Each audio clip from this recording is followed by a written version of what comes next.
नमस्कार मित्रांनो, नवीन एका व्हिडिओमध्ये आपले सर्वांचं हार्दिक स्वागत आहे. मित्रांनो, डॉक्टर पंजाबराव देशमुख जी काही निवास भत्ता आहे, स्कॉलरशिप आहे, त्या स्कॉलरशिपच्या काही विद्यार्थ्यांना जे आहेत ते इन्स्टॉलमेंट जमा झालेले आहेत. तर या कोणत्या विद्यार्थ्यांना इन्स्टॉलमेंट जमा झालेले आहेत व ते कशा पद्धतीने चेक करायचं ते या व्हिडिओमध्ये सांगितलेलं आहे. तर व्हिडिओ शेवटपर्यंत पहा व तुम्ही जर आपल्या श्रीकांत यूट्यूब चॅनलवरती नवीन आला असाल तर चॅनलला सबस्क्राईब करून बेल आयकॉनला ऑल करा, कारण असेच नवनवीन अपडेट्स आपण आपल्या चॅनलवरती देत असतो. मित्रांनो, या ठिकाणी तुम्हाला लॉग इन करून घ्यायचं आहे. लॉग इन ID आणि पासवर्ड कॅप्चर टाकून लॉग इन हिअर या बटनावरती क्लिक करायचं आहे. आता प्रोफाईल लॉग इन झाल्यानंतर तुम्ही पाहू शकता या ठिकाणी आपल्याला माय अप्लाइड स्कीम या टॅबवरती आपल्याला क्लिक करायचं आहे.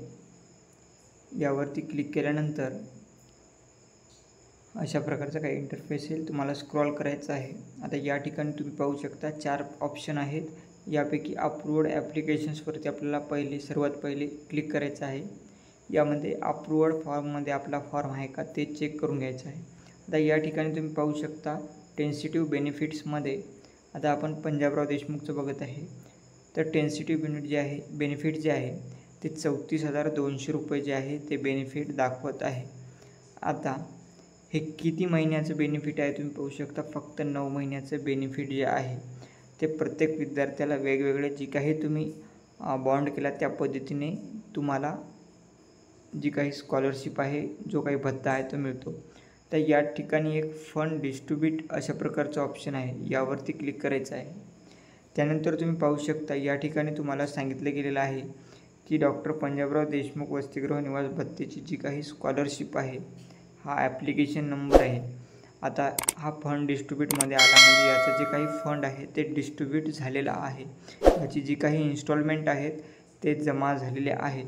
परंतु आता सध्या आपण ॲप्लिकेशनची जर डेट एक्झॅक्टली अमाऊंट किती जमा झाली हे पाहण्यासाठी आपल्याला या ॲप्लिकेशन ID वरती क्लिक करायचं आहे. परंतु या ठिकाणी क्लिक होत नाही आहे. तर तुम्ही पाहू शकता माय अप्लाइड स्कीम हिस्ट्री या ऑप्शनवरती जाऊन 23-24 हे जे काही वर्ष आहे हे निवडून घ्या. या ठिकाणी फक्त आपण चेक करण्यासाठी आलेले आहोत.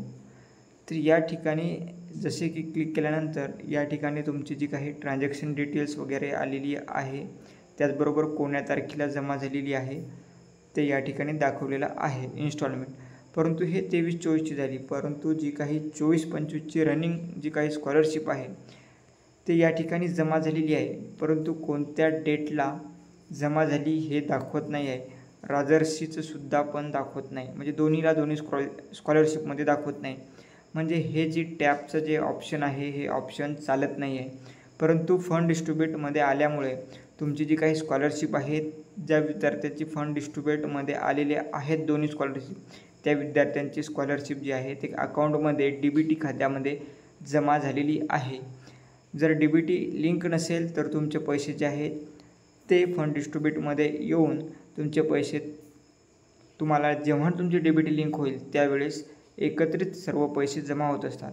तर अशाच माहितीसाठी आपल्या श्रीकांत यूट्यूब चॅनलला सबस्क्राईब करून बेल आयकॉनला ऑल करा, कारण अशीच अपडेट्स आम्ही तुमच्यापर्यंत पोहोचत असतो. तर चला भेटूया पुढच्या व्हिडिओमध्ये. धन्यवाद.